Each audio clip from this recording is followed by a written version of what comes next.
This is the Retro 6060. We are putting this light in a small church. And this is the light at its full height, which is about shoulder height here on me, not super tall, so you might want to have some kind of base plates. It's also fairly flimsy here, left to right, with an adjustment point here. And I remember I actually had this all the way up, so it's probably slid 1.25 inches or so already, with DMX in and out, PowerCon in and out, making it super easy to daisy chain a couple of these together. You do have to assemble this a little bit. It comes from here to here is all one piece, but then I believe you have to bolt this flat stock onto this main rail here. All right, we're gonna turn this light on and see what she can do. So built into the fixture is an auto mode. Now, it's not a sound active auto mode. It's just a pre-recorded effects mode. I think you can even pick from a couple recorded effects as well to try and save you some time in your DMX programming. So what we're looking at here is straight out of the box in full auto mode, not sound active. And you can see that it's kind of cool with the individual zones being able to kind of do some pixel mapping effects and do some motion effects. Now, if you have a controller like an ADJ Link or a controller that requires you to move like individual fixture channels, using this light in 28 channel mode, it's going to be cumbersome. You're going to want to make a bunch of presets and programs recorded.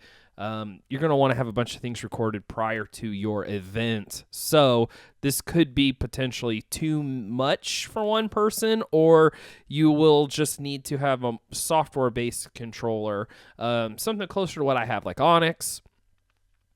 Now, I said we got 4 of these. I don't have all 4 of them here with me today, but if I use a little bit of video magic, we can kind of get the idea for what 4 of these things would look like. So I've duplicated it a couple of times here, and you can kind of get the idea that if you have 4 of these along a back wall, well, look at that. Now these little silly motion effects don't look so silly.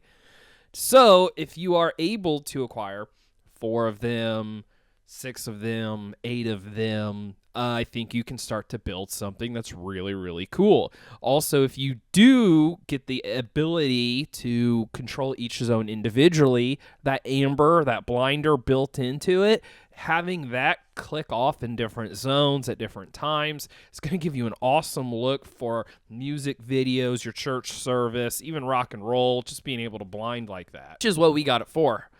But we've got an ADJ Link, so we're going to have to see what does that entail and can we use these in any good way here. Now, the good news is since these fixtures have pass-through PowerCon and DMX, you can literally line them all like this up on the back wall, daisy chain them all together, plug them into power, and you're good to go. The fans built in, I will say the way these things are built, they're built pretty well. The bases are pretty much junk. The fans, they're not the loudest Chinese fans that I've ever seen, but they're definitely loud. You do have a display on the back, so let's see if we can, we were in auto. It's 8-channel auto. I think it switched channel 9 down. We're gonna go into channel 1 here. Yes, menu, up. So this can go up to 28 channel or 8 channel. Enter. As far as I know, we are in the most basic 8 channel. All of these will do the exact same thing. You will not have independent control unless you're in 28 channel mode.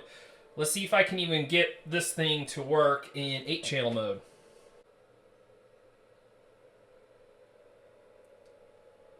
Use my version of Onyx here, select a fixture, and then I've been able to control I've been able to control the light.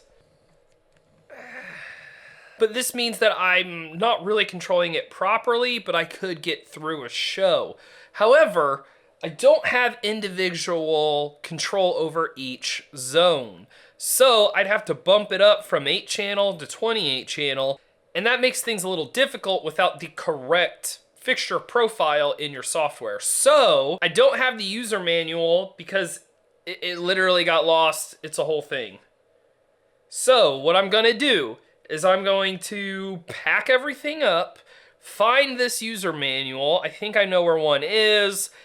Make a fixture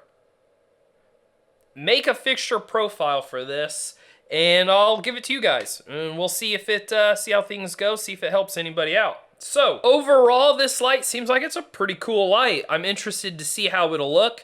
We originally got 4 of these for a church location. It's going to be kind of mounted on the back wall. I doubt we'll even use these bases that come with it. We're probably going to figure out a way to wall mount them on the back wall. That way we give that real blinding look. Let me see. This one.